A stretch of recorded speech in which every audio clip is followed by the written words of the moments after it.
Well, a little bit of part two on this thing, LS2 cam.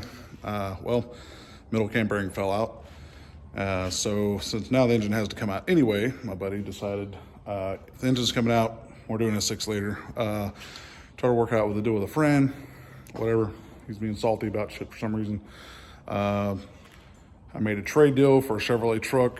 I'll make a video on it. It's gonna be a cool little daily driver that I'm gonna do. Hopefully I don't have to sell it, just depends. But so the deal was pull the transmission out of this 4-door, put it in this dude's Tahoe. I get the crew cab.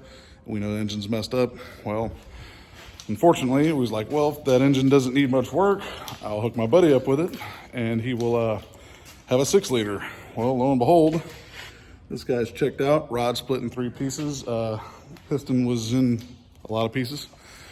According to him, he was idling down the driveway and it just stopped, which the fact that there's piston debris in every other piston cylinder been slamming up against the heads when this thing locked up, not sure why he would make that up, because in my experience, it only happens with the RPM, not idling down a driveway, whatever. So that engine probably needs to go 30 over.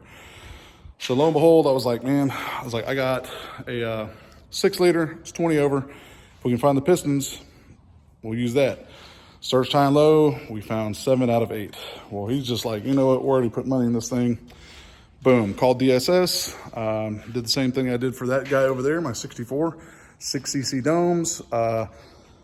Probably gonna make a trade with him for the 706s he has, and I'm gonna put some 243s that I have on the shelf, and that should get compression around 12.2, 12.3, 12.29 according to theirs, something like that.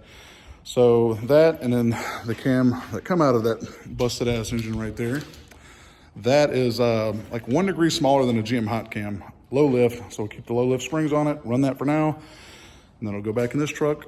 Hopefully it won't turn a lot of RPM. We'll keep it limited, try to keep the 4060 alive. He's not gonna be super abusive. Worst case, we end up going with the 480 later, but at some point that will come out and we'll put something else in, and that short block, because we know it's gonna be ready for some more. I'm gonna gap the rings, so if he wants to add boost later, it'll be good. Then we're gonna put it in a single cab, but it'll at that point get some trick flows, LS6RT intake, and a big cam, and it'll make well over 600 horsepower at that point. But that's the update. Fixing to pull the engine and transmission out. That way when the DSS pistons arrive, I'll hone the block, gap the rings, double check everything, throw her together, and that thing will be eaten. So yeah, there's the update on the failed attempt to just do a cam swap.